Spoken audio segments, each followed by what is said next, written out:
So I've got a good one for you today because I'm going to be tackling this nasty convertible roof. Now, for those of you who are following me on my other channel, Epic Car Show, you would have realised that me and Matt have purchased this Mini for £300. As you can see, we've literally got a lot of work to do. It's full of junk everywhere, and basically, over the next few videos, I'm going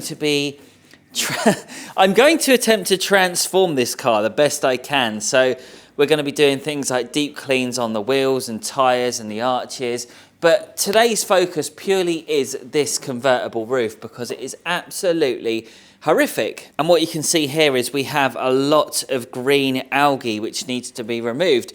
But when I'm looking closer at this, I can see that somebody, the previous owner perhaps, I can see lines here where it has been pressure washed very closely. So there's a few marks here. There's a little bit of damage to it. And if you look around here as well, the rubber seals around the edge, I mean, look, they've had it. They're completely gone.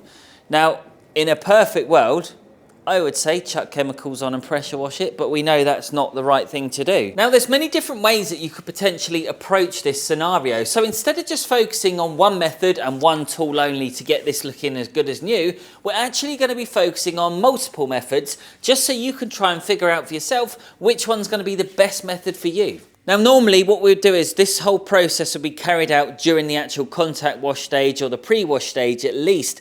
But the thing is, we're not going to be doing that today because I purely want to focus solely on this roof. And we don't want to get sidetracked on anything else because we've got other videos coming out on different days. So for today, we just have to focus on this. Now, I've got an interesting quick story here for you because I had a client who actually had the same car as us. He had a convertible Mini.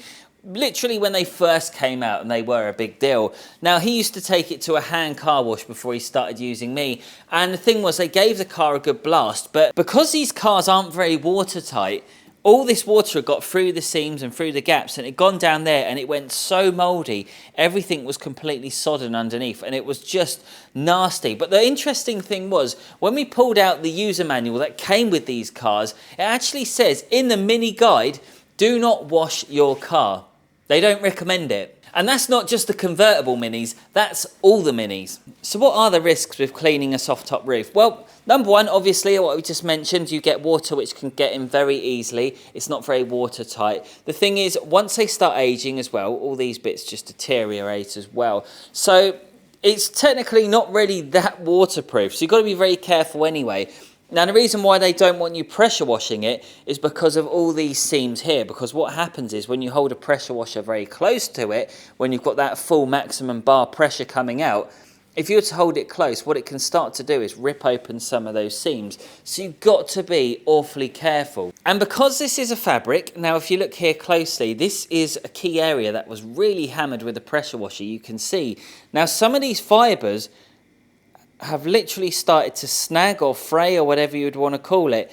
Now, at this point, I mean, I can't really fix that. There's nothing I can personally do to fix that. But in terms of enhancing this and trying to make it look a darn sight better than it was, I'm quietly confident that we can do a really good job here. Now, you might be wondering, what tools do I use to clean a soft top roof? Well, I'm going to show you one that I've been using since day one. And the reason why I say day one was because I first got myself a Henry Hoover and had a Charles Hoover, and I got these Hoover tools with it. And one thing that I realised was these brushes are absolutely brilliant. Now, because there's so many loads of different bristles all compact together here, when you look at a soft top roof, you can see a pattern, a direction in which the weave is going. So what I would find is, because I can see these lines here are clearly going down in this diagonal direction, what I would use is I used to use a citrus pre-wash, agitate it with this, but I used to go down in the same direction as all these lines that you can see really closely here. So what I'm going to do here is spray some citrus pre-wash, just a little bit.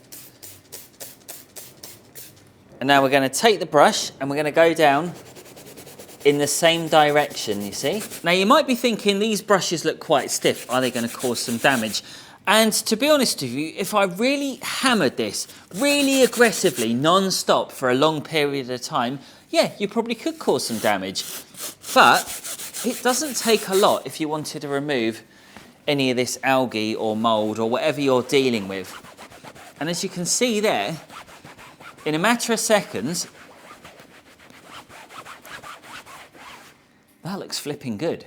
So for this section here, literally all I am using is a pre-wash and nothing else. And again, I'm going in the direction of the fibres, which you can see. Now with things like around the edge, you're going to need to use something like this. So I've got a different brush here, and I wouldn't say it's a stiff brush, but because there's 1,000,001 bristles in it, it feels very dense, and it means I can just get into those nooks and crannies. Whereas with something like this, if it was a nicer car, I would say don't use one of these around the edge, because like you could scratch it and damage it. But because this is an old banger, it really doesn't matter. But yeah, if you're using something like a soft brush like this, you see it in all the Instagram videos. You'll see a detailer, they get some snow foam, they do this satisfying video, do this.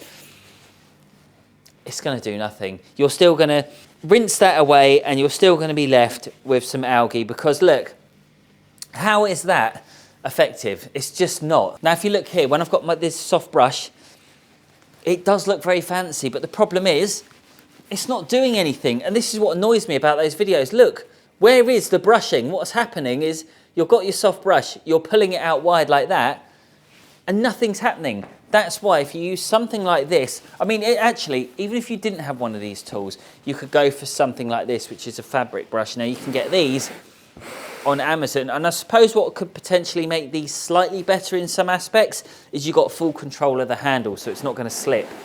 So normally at this point, what I would do is I would wash it all away. I would flush away the chemical, because the last thing I want to be doing is just doing this, for example. So I'd wipe. I'm purely showing you this just scenario wise, okay, so don't judge. What I'm doing here is I'm just wiping away any of the pre-wash. Now, because I'm only wiping some of it away, it's still going to be rooted in those fibres, and the last thing I want to be doing is leaving it in there, because I don't want to damage anything. Chemicals are very strong. Now, if you were to put a pre-wash on, let's just say a foam spongy seat, leave it on there for a few months, you'll find that foam would just deteriorate, because some of these chemicals can be quite aggressive. So me doing this, I'm not saying it's going to deteriorate, by the way, but nevertheless, you should never leave chemicals on there. You want to just be getting it all washed off as quickly and as thoroughly as possible. But as you can see, just from using that, well, 2 brushes for that demonstration, mainly this one though, and a microfiber cloth, we have a pretty good finish. And do we have any fibres that have been damaged? No. So for many of you out there, I would say that will be good enough. I mean, that looks fantastic already. But I want to try something different that even I've never actually done myself before. And that's just by using a scrub pad. I can't believe it. I've literally just picked it up and thought, well, I use scrub pads on everything on the interior. Why don't we just give it a go and see if it's got any potential to help you with your roof? Because at the end of the day, these are not aggressive.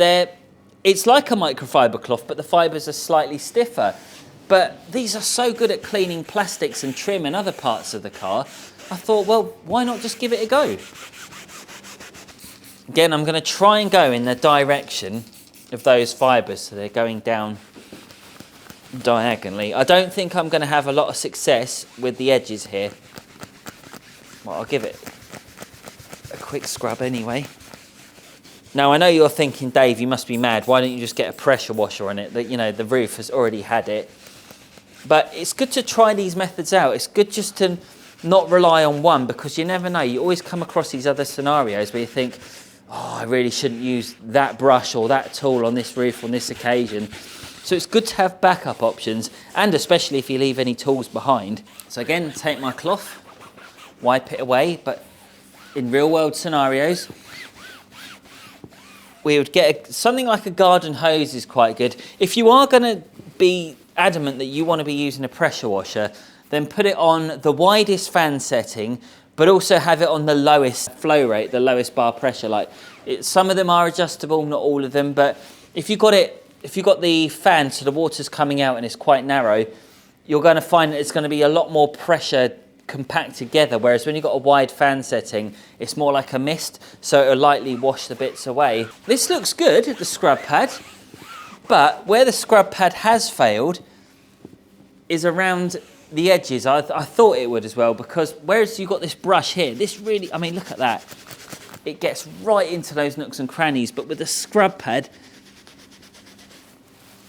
I'm pressing harder with the scrub pad and I'm not getting the results I was kind of hoping. So at the minute, the leader of this challenge. The next tool I'm going to be using is the dreaded drill brush. Now, I've got a soft head on this, so it's not going to be as bad as using one of those harsh yellow-headed brushes. But the thing I want to point out is drill brushes could probably get around this quite quickly. However, there are some major risks. For example, if this was a nice car, and it definitely isn't, and I'm drilling away like this, if I caught the paint like this, I could potentially scratch it. Or even if I get any of this plastic, I mean, look at that. And it may not be the bristles that cause the damage. It's the fact you've got this plastic head here. So just by going at an angle, if I go like this, sorry, Matt's going to be really annoyed when he sees me do this.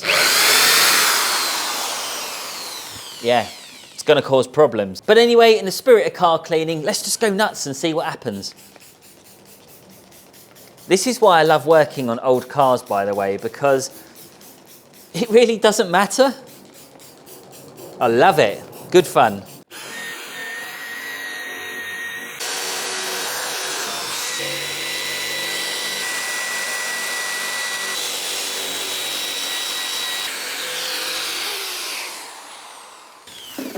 Let's give it a little wipe with my cloth and see what we have been left with. I'll tell you what, that might be a risky way of doing things, but boy, is it fun. But the thing is, what I find baffling is, I don't honestly think I can say it's done a better job than the brush. And that's no joke. And I'll tell you why, shall I? Because that drill brush is spinning at such a fast rate. Now, I think you could argue and say that that's actually a good thing. Normally, I would say the same.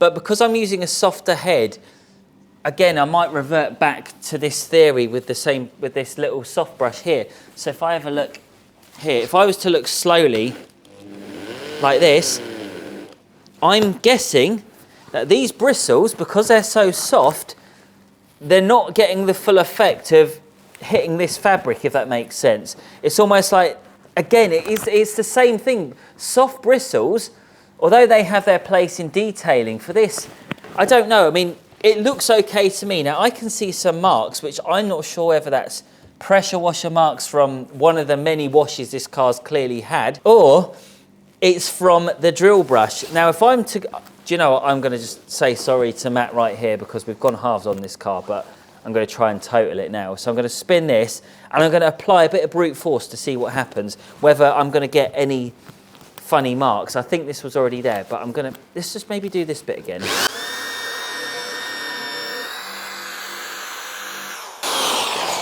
No, maybe it was already like that. But the point I want to make is, although this is good, it's not the be all and end all. And I am still going to say that I prefer my little hand tool because, again, nice stiff bristles getting in all those little gaps. Oh, yeah, it's wonderful. So just to clarify, method number 1 with that tool has been brilliant. Method number 2 with a scrub pad has been okay. It's effective on the larger areas, but getting down the nooks and crannies, not quite good enough. Method number 3 with the drill brush, again, it's a similar story. Although it's quite good here on these sections, getting into these gaps, even when I was trying to put the brush in, it just wasn't quite good enough because it needs to be slightly stiffer. But if you have a stiffer brush, which I might bring out in a minute, on a drill brush, you're more likely to cause snagging and damage and tear and even rip some of these fibres. So you've got to be very careful with that. But looking at this now is raising a few more questions because whenever I've always cleaned a convertible roof, doesn't matter what the condition of the car, where it is, what environment, I've always done it during the pre-wash or the contact wash stage, depending on how bad it was. But there was always one slight error with doing that because I used to find there was always these odd bits that I would miss. And I'm looking at it going, I swear I've done that. But it is very difficult to tell. Once you've got shampoo on a car, it's not the easiest thing to see where you've been. Because if I chuck water on this now, look, even if you can see this green mould here, hopefully you can on camera anyway. If I spray over this with a pre-wash, now, even if I use just water, it's almost as if it's dissolved and you're not going to be able to see the areas that you've been on. So my argument is this: have we been doing it wrong all along? Is it really better to clean a convertible roof whilst it's dry and you can work on a section at a time and you can clearly see where you have and haven't been? I'm not sure, but let me know in the comments what you think. Right, we have the stiff head on it. Now this has been slightly warm, so you can see on the edges. I'm going to struggle. Well, I might not struggle to get some of these bits. This is very risky. Honestly, if I put this on here now, yeah, I really would scratch the paint on this car because it's not as soft as those white brushes. But I'm still confident we're going to get some good results. I don't know what's going to happen here. Wish me luck.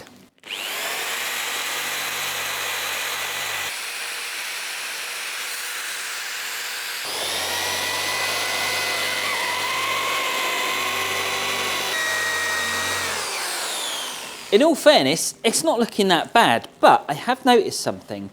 There's a few little patches here where I did apply slightly too much pressure and I can see it's bobbled. So instead of ignoring it completely, in the name of science, I'm going to go over it one more time. I'm just going to apply some pressure to an area that hasn't got a lot of bubbles, and I know that's a difficult task, but I think there's a good spot here where it looks quite clean. So I'm going to work on this with a drill brush, a little bit of citrus pre-wash as well, and just see what happens.